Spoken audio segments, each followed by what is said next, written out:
Mini lorry உரிமையாளர்கள் மற்றும் முகவர் சங்கத்தின் சார்பாக இன்று நடந்த பொதுக்குழு கூட்டத்தில் முடிவு செய்யப்பட்டது.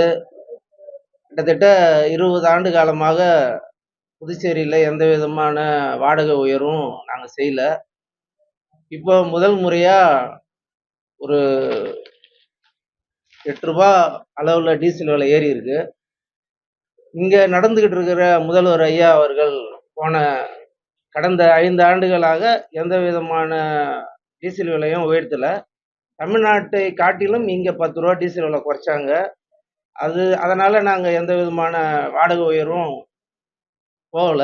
இப்போ எங்களுக்கு எங்கள் வாழ்வாதாரம் பெரிய லெவலில் பாதிக்கப்பட்டு இருக்குது. டீசல் விலைவாசி உயர்வால் வண்டியினுடைய உதிரி பாகங்கள் விலை, டயர் விலை, அதுக்கு போடக்கூடிய ஆட்புளு, டீசல் இந்த மாதிரி விலை எண்ணற்ற அளவில் உயர்ந்து இருக்கிற காரணத்தால் முதல் முறையாக Tamil Nadu all India motor transport Congress இவங்கெல்லாம் 25% அளவில் உயர்த்தப்படும் என்பதை தெரிவித்திருக்கிறாங்க.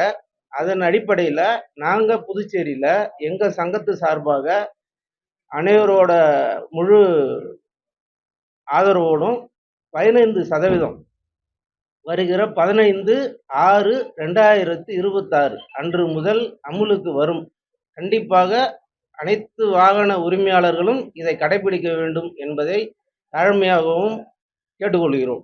இப்போ நாங்கள் விலை உயர்வு ஏற்றுறதுனால பொதுமக்களுக்கான விலைவாசி உயர்வுகளும் வரதான் செய்யும். இதுக்கு பொதுமக்கள்கிட்ட நாங்கள் ஒரு வருத்தமும் தெரிவிச்சுக்கிறோம். எங்கள் வாழ்வாதாரத்தை காப்பாற்றிக்கிறதுக்கு வேற வழி இல்லைங்க. அதனால இதை இன்னைக்கு நாங்கள் முழுமையான ஆலோசனைப்படி இன்னைக்கு அந்த விலை உயர்வை கண்டித்து நாங்கள் வருகிற காலத்தில் ஆர்ப்பாட்டம் ஒன்று அறிவிக்கிறோம். அதுக்கான தேதியும் விரைவில் நாங்கள் கொடுப்போம். இந்த வாடகை உயர்வை அனைத்து உரிமையாளர்களும் கடைபிடிக்க வேண்டுமாய் மீண்டும் மீண்டும் கேட்டுக்கொள்கிறோம்.